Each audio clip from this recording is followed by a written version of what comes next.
por fin, digo, las y los mexicanos podremos elegir un ministro, un magistrado, un juez, pero a alguien no le gusta.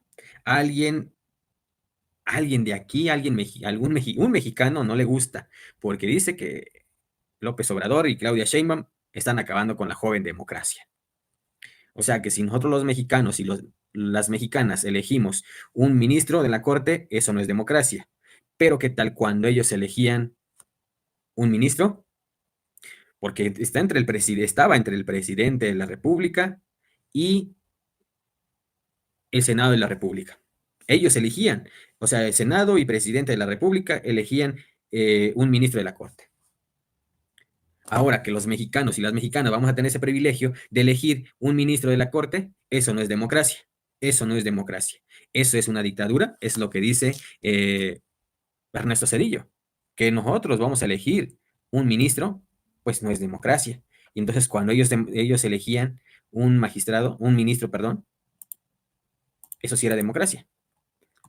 Fíjese que nos quieren quitar, si por Ernesto Zedillo fuera, nosotros los mexicanos y las mexicanas no podríamos participar en nada.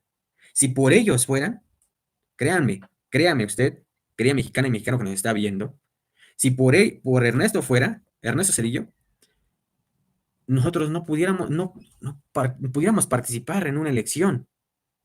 No tenemos derecho, ¿sí? No tenemos derecho de elegir a un ministro. Pero se acabó el tiempo.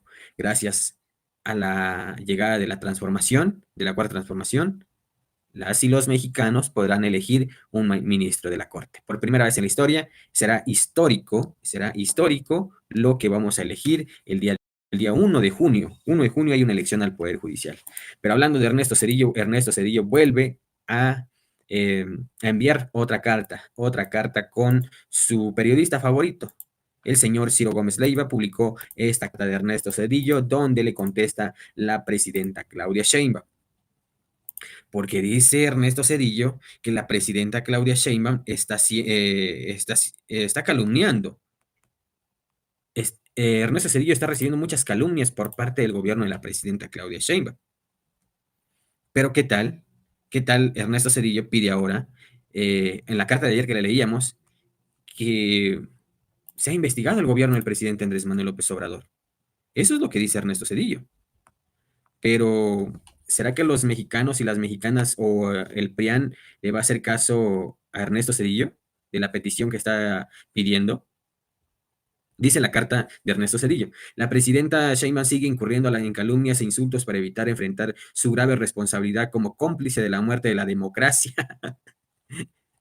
La muerte de la democracia.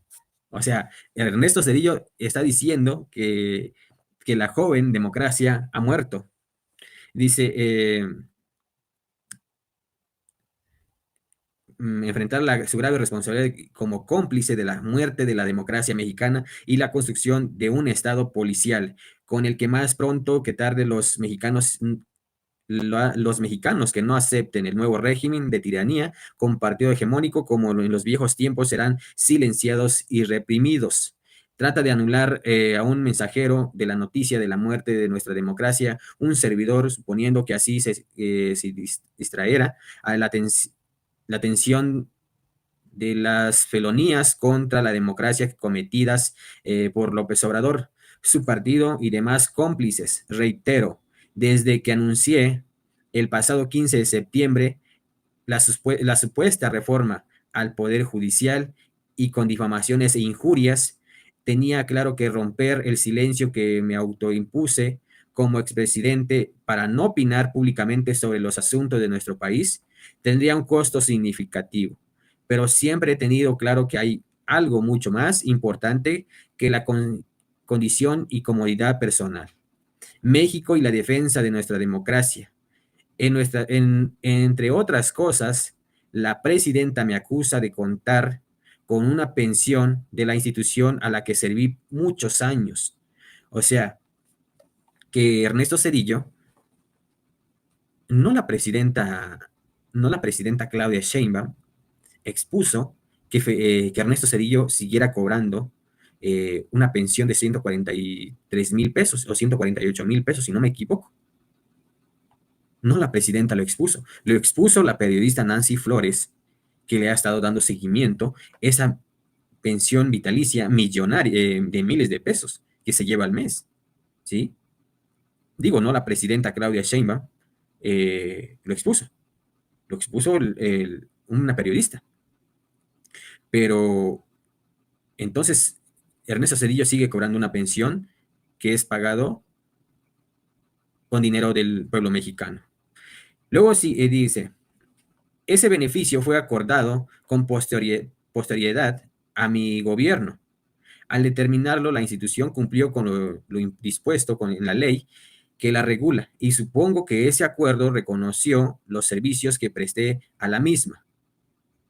Entre otras responsabilidades, me correspondió encabezar la regeneración de la deuda externa de multitud de empresas productivas generadoras de miles de empleos, cuya visualidad para seguir funcionando estaba en deuda al estallar la crisis financiera de 1982, cuando el mecanismo que con colaboración de varios colegas del Banco Central concebí, negocié con los creadores extranjeros que promoví entre las empresas endeudadas y administré, por fin alcanzó su objetivo de reestructurar y reducir los pasivos correspondientes.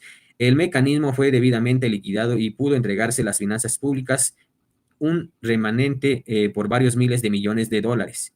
A diferencia de otros instrumentos y empresas estatales, el FICORCA, que así se reconoció dicho mecanismo, generó utilidades y no costos al Estado mexicano.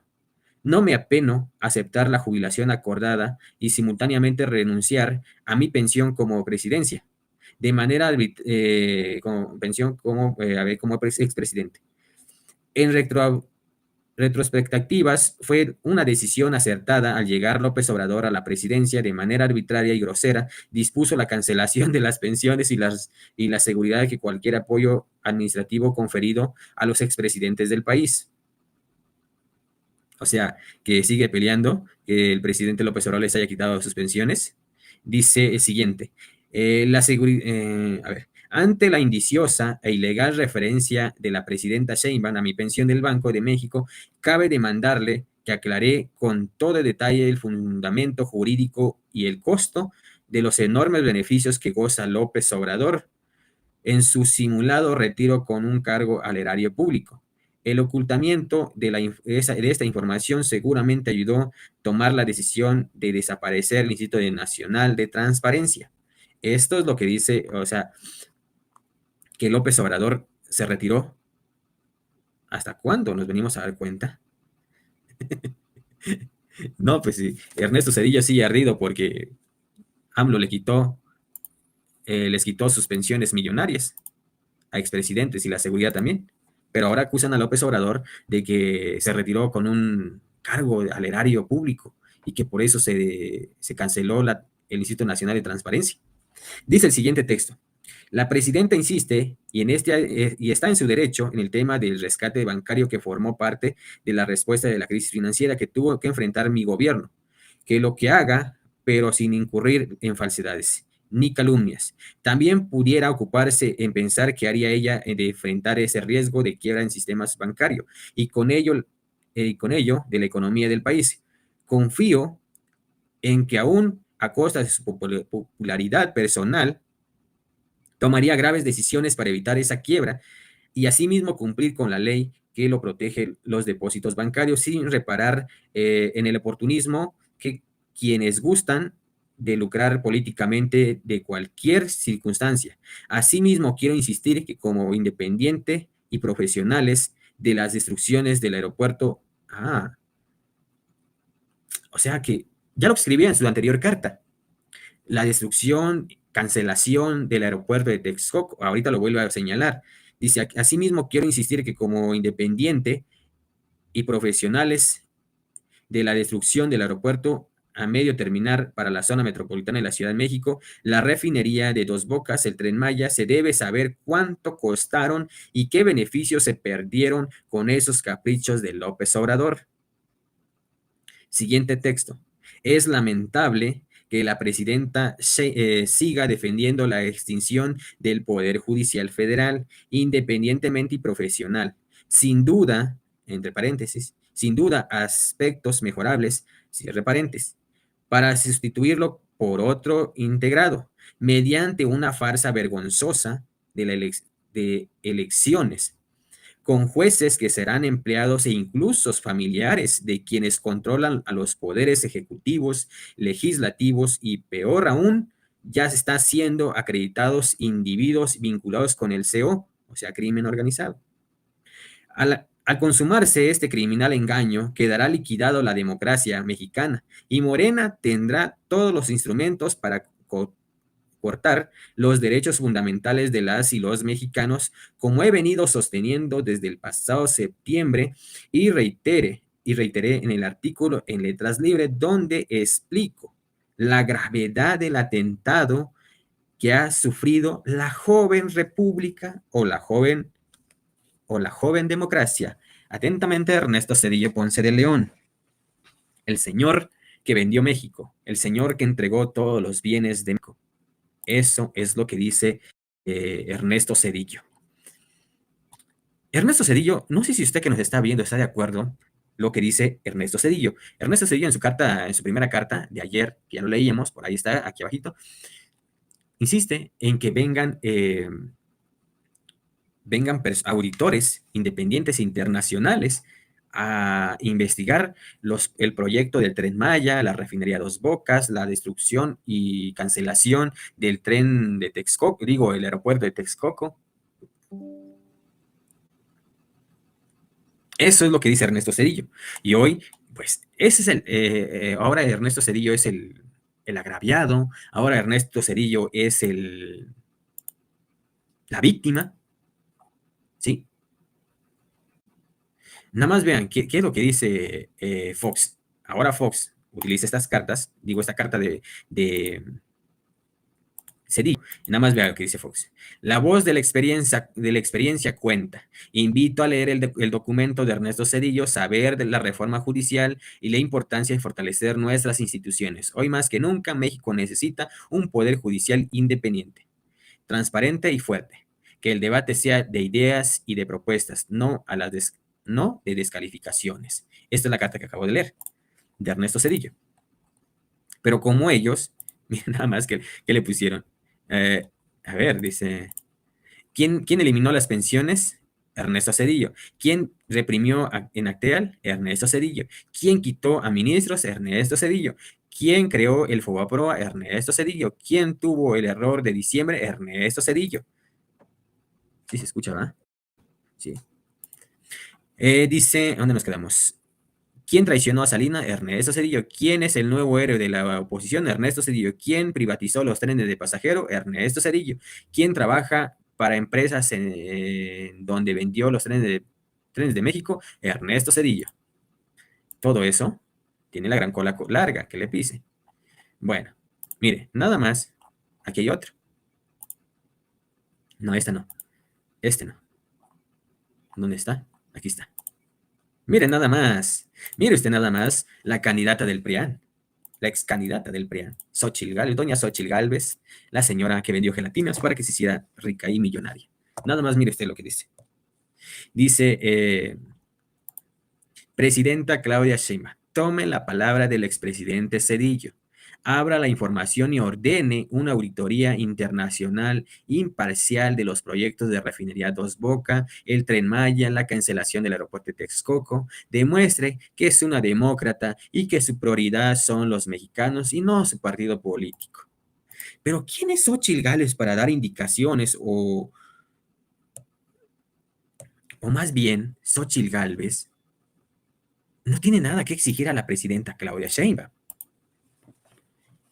Pero ¿dónde están esas voces ahorita? ¿Dónde están esas voces para que se abriera un expediente? ¿Por qué se abriera estas investigaciones? ¿Por qué Ernesto Zedillo entregó los bienes de México a empresas extranjeras? ¿Por qué endeudó al pueblo de México? Porque faltan 15 años, 17 años que termine de pagar esa mega deuda del FOAPROA. Dice, una corrupta no tiene autoridad para exigir nada. Mira, aquí, sí, a ver, ¿qué dice? A ver, si la presidenta mira, platiqué, bueno, este no. ¿Qué dice este? A ver, mire.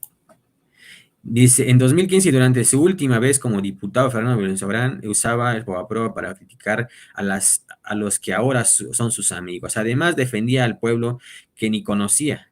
Hoy asegura que Cedillo está ganando la batalla y que solo ocurre en su imaginación. Fernando, tampoco yo no sabía que Fernando Belén Sobrán, este señor, fue diputado. Dice, solo porque ya tenemos el Ejecutivo y el Legislativo, estamos por tomar el Judicial y vamos por el control político de las telecomunicaciones y el Internet. Cedillo dice que somos autoridad. A ver, quiero ver dónde está este señor. A ver, aquí. Dice, miren nada más. Nueva carta de Cedillo a Sheinbaum. Valiente. Ahorita vamos a regresar a ver el video, que es lo que dice. Y quijotesca batalla contra el enorme poder mediático y el inmenso aparato de propaganda del Estado obradorista. Pero los que están poniendo a parir chayotes sin más recursos que sus conocimientos y filos polémicos, la fuerza de la verdad. O sea, señala la carta de Ernesto Cedillo. Ahora vamos a regresar a escuchar qué es lo que dice en este video. Ayudar. ¿Quién tiene? A ver. Vamos a escuchar qué dice Fernando Belanzarán, ¿Quién el vocero de la Marea Rosa, el vocero de el nuevo partido que está creando la oposición. queremos apoyar? ¿A quién queremos ayudar? ¿Quién tiene que estar en el centro de nuestra preocupación? El ahorrador. El ahorrador es nuestra preocupación. A él le tenemos que dar protección, a él le tenemos que dar garantías. Eso es el punto importante. Se dice, es que no queremos que de recursos públicos se ayude a los ahorradores. No fueran bancos porque hasta les pedirían perdón. Qué bueno que ahora dicen, es que el dinero público de los contribuyentes no puede ir allá. Bueno, ojalá hubiera sido esa suposición con el Fobaproa. No los vimos oponiéndose hacia el Fobaproa. Ahí vimos, ¿se acuerdan? A Paoli Bolio hice al baño para apoyar el Fobaproa, ¿no? Pero ahora sí, qué tremendo. Tampoco los vi a los que ahora dicen que qué se hace con los recursos públicos, quejarse de la limosna de 90 millones de pesos de Emilio González al cardenal Sandoval Íñiguez. Para eso sí sirve el dinero de los contribuyentes, para pagarle tangas a Serrano Limón, para eso sí, ¿no? Entonces, pero vienen a ayudar a los ahorradores. ¿Cómo? Que se jodan los ahorradores. Eso es lo que están diciendo. Y perdón, los ahorradores son las víctimas, los ahorradores son los endebles. Qué bueno que ayudamos a los ahorradores frente a un problema, por supuesto, del Estado mexicano, de que no funcionó la regulación, de que no funcionó la supervisión y ahora queremos encontrar. Y eso pasa también con el sector social. Si el ahorrador es nuestra preocupación, si a ese tenemos que cuidar, sí, duele y lastima que cooperativas que están haciendo un extraordinario trabajo tengan que someterse a una regulación más fuerte. Por supuesto que sí, claro, pero estamos pensando en el ahorrador, no solo en el ahorrador que tuvo la suerte de estar en una cooperativa, una Sofinco responsable, importante, valiosa, que ha hecho bien su trabajo, sino también para el ahorrador que por desgracia cae en las manos de organismos que no están cumpliendo su responsabilidad y que los tenemos que cuidar. Insisto, el fraude en zonas rurales se da todos los días y no nos enteramos, y son la gente más vulnerable. Cuidemos al ahorrador. Sí, genera molestias para este sector que ha hecho un trabajo excepcional en situaciones difíciles, pero a los ahorradores en la parte rural los siguen birlando, los siguen defraudando. Cuidemos al ahorrador, aunque eso genere un poco más de molestia. Frente a la expresión de que se jodan los ahorradores, que se rasquen con sus uñas, seamos responsables con ello, con una cosa que no es, insisto, no tiene nada que ver con eso que sucedió con Fobaproa, aunque los que apoyaron el Fobaproa ahora estén muy indignados. Quiere decir que el gobierno es solidario y en un momento dado va a recuperar buena parte de esto, y si se pone las pilas, que queremos que no haya impunidad, y va por Olvera y lo encuentra debajo de las piedras, aunque sea abajo del colchón, pero que encuentre Olvera y que se haga responsable, entonces habrá mejor, recuperarán los activos y en la liquidación recuperarán más dinero para beneficio de aquellos que no que tienen más de 1 millón de pesos en el caso de Ficrea. Es simple responsabilidad social del Estado ante la falla de la regulación y de la supervisión de las instituciones. Es cuanto, presidente. Ese video fue el 22 de abril del 2015. Así hablaba Fernando Belanzarán, este señor que ahora defiende a capa y espada a Ernesto Cedillo. Mire, ya para terminar, vamos a... Miren, nada más, ¿cómo que? Yo digo, o sea, no sabíamos, bueno, yo no sabía del Fobaproa, porque no digo, somos de los 90s, pues todavía no sabíamos qué es lo que pasaba en nuestro México. Ahora, gracias a las políticas de Andrés Manuel López Obrador, nos enseñó muchísimo a los jóvenes que, bueno, ya no estamos tan jóvenes, lo que hicieron los gobiernos anteriores.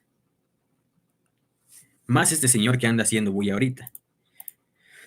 Miren, lo que dice aquí este periodista de Radio Fórmula, ¿cómo se llama? Creo que es Gil, algo así. Se llama Eduardo Ruiz Gial, algo así se llama. Voy a poner el video para que usted escuche cómo arremete contra, o sea, se le va con todo a Ernesto Zedillo. A ver, vea usted. La presidenta se refirió al expresidente Ernesto Zedillo.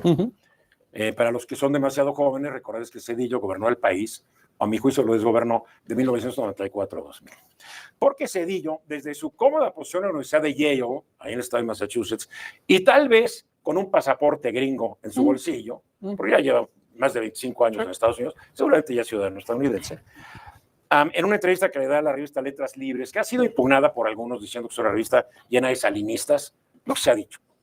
La revista no se puede decir que sea salinista, pero tiene salinistas. Tendencia. No importa, aquí en Fórmula hay gente de izquierda, derecha, izquierda, y no quiere decir que Fórmula sea. Es muy independiente. Sí. Yo creo que lo mismo con Letras Libres. ¿Qué dijo en una entrevista a Zedillo? Que México vive en un estado policial y que la democracia ha muerto. ¿Y qué dijo la presidenta? Pues que él no es el mejor ejemplo para ser defensor de la democracia. A ver, hay unos detalles de la gente que ya se les olvidó quién fue Zedillo. Zedillo llega a ser candidato a la presidencia porque matan al que era el candidato, Luis Donaldo Colosio. Y un paréntesis. Una semana antes ya se sabía, no era rumor, que lo iban a correr de la coordinación general de la campaña. Zedillo era el coordinador general de la campaña. Se dice, comienza el rumor a que lo iban a correr porque no daba una. No coordinaba nada. No, nada. Y curiosamente, el día en que matan a Colosio en Lomas Taurinas, allá en Tijuana, se sabía que iba a ser una gira muy complicada porque la oposición panista había avanzado mucho en Baja California y que no fuera el coordinador general de la campaña. Siempre se me hizo raro, ¿no? Llamó la atención. Como que le dijeron, no vayas, no sé. Entonces, él llega gracias a un homicidio. No estoy diciendo que él estuviera involucrado, nada. Pero él no llegó por méritos propios. Circunstancialmente. Llegó porque los demás que sonaban seguían en el gabinete y ya no podían La fecha para renunciar para poder ser elegible para candidato ya había vencido. Y no olvidó su cuando toma el carro, su primero y segundo informes, estamos investigando la muerte de Luis Donaldo Colosio, el asesinato. Ya para el tercer informe se lo olvidó. Y dejó que el caso ahí muriera. Bueno. A la gente se olvida que en 1995 hundió a millones de mexicanos en uno de los fraudes más grandes de la historia universal, que permitió que por medio del fondo Bancario de Protección al ahorro, se rescataron los ahorradores, a los banqueros y a los grandes cuentavientes empresariales. Zedillo convirtió en una deuda pública lo que eran pérdidas privadas. Yo en esa época dije, para lo que va a costar el Fobapro a mí y a mis hijos, que se queden con mis ahorros. Fue lo que yo dije. Por ahí está grabado. Yo no quería que me rescataran. Nos trataba de rescatar a los meros. Y dentro de este rescate, muchos ricos y banqueros me inventaron cuentas para que les tocara parte del rescate. Bueno, este rescate nos costó 552 mil millones de pesos que hoy seguimos pagando. Bueno, 30 años después. Sí. Su sexenio estuvo marcado por la violencia. Con él empieza el levantamiento del disque ejército, disque zapatista, disque de liberación, disque nacional, pero con él empieza. Lo de Actal, Chiapas, donde fueron asesinados 45 indígenas por grupos militares, fue bajo su responsabilidad porque él permitió que estos grupos paramilitares proliferaran en Chiapas y en otros estados y no les puso el alto. Y cuando dicen es que gracias a él hubo una transición democrática, él no la quería, pero después del lío que él armó con el error de diciembre, en donde mandó a los que eran clase medieros a la pobreza y a los pobres a ser más pobres, se quiso lavar la cara, fingiendo ser un gran demócrata, traicionó al partido que lo llevó a la presidencia. Eso sí. Hizo unas leyes que, qué bueno, se agradecen, permitieron que diéramos esta transición hasta el momento de dudoso éxito hacia la democracia. Pero no lo hizo porque él estuviera convencido, porque él siempre avaló durante su carrera política el autoritarismo del PRI, pero estaba tan desprestigiado por el error de diciembre que también en toda justicia fue su error y también fue el error que le heredó Carlos Salinas y Pedro Aspe, se lo heredaron. Bueno, también fue responsable de procesos de privatización mal ejecutados. Y el que más brilla es del que hemos hablado mucho, el de los ferrocarriles. Sí. Privatizó los ferrocarriles a 3 empresas, como podría haberlo hecho a más, bueno, a 3 empresas. Los autorizó a suprimir el servicio de pasajeros, dejando incomunicados a cientos de poblaciones mexicanas, porque a los que compraron ferrocarriles no querían transportar inditos. Yo por ahí oí un comentario de uno de ellos, ¿no? Y por su culpa México perdió una red estratégica fundamental que ahora estamos tratando de armar nuevamente. Hoy se posiciona como el defensor de los contrapesos y la división de poderes, y tiene razón al decir que al desaparecer el INAI estamos atentando contra la democracia. Pero la verdad es que México dista mucho de ser, a mi juicio, un estado policial, y creo que la democracia no está muerta, porque la democracia nunca ha estado muy viva en este país. Nunca. La presidenta le contestó, creo que la presidenta se equivocó cuando fue el ejército el que mató, el que cometió la masacre en Acteal, fueron los grupos paramilitares. Ahora viene la presidenta a rectificar, porque no fue el ejército, fueron grupos paramilitares. La presidenta como que quiere defender la reforma judicial que le fue impuesta por López Obrador y sus lacayos Monreal y Adán Augusto. Pero no sabemos, Wax, aquí yo lo he dicho, es el mejor ejercicio de gatopardismo. Se va a hacer un gran cambio para que todo quede igual, con un sistema, un poder judicial que en México nunca, en la historia, ha sido capaz de impartir justicia pronta y expedita a los mexicanos. México necesita soluciones, y no que un expresidente venga y nos diga qué hacer cuando él tuvo la oportunidad de hacer lo que hoy critica. Bueno, eso es lo que dijo este periodista de Radio Fórmula contra Ernesto Zedillo. Pues digo, no su gobierno de Ernesto Zedillo no fue nada honesto. Estuvo lleno de irregularidades, de cosas que usted ya escuchó. Pero, pues le digo, o sea, nosotros no lo vivimos, pero los que los viven lo vivieron. Son las voces que hoy salen a platicar, a decir lo que sucedió en el gobierno de Ernesto Zedillo. Y pues digo, hoy la presidenta Claudia Sheinbaum ya no presentó el tema del FOBAPROA que dijo que iba a presentar, lo va a presentar el día de mañana, hoy porque pues se llevó a cabo el programa, puso un pequeño programa ahí para celebrar el Día del Niño. Por eso, de este motivo, no se presentó este informe o que será exhibir a Ernesto Zedillo sobre el FOBAPROA. Pero bueno, ya lo que dice Ernesto Zedillo es que quiere que se investigue el gobierno del presidente López Obrador. Quiere que vengan auditores internacionales a México para que sea investigado el proyecto del Tren Maya, la refinería, la cancelación del aeropuerto internacional de Texcoco, eso. Pero, pues no lo escucha. No escucha al PRIAN lo que está pidiendo Ernesto Zedillo.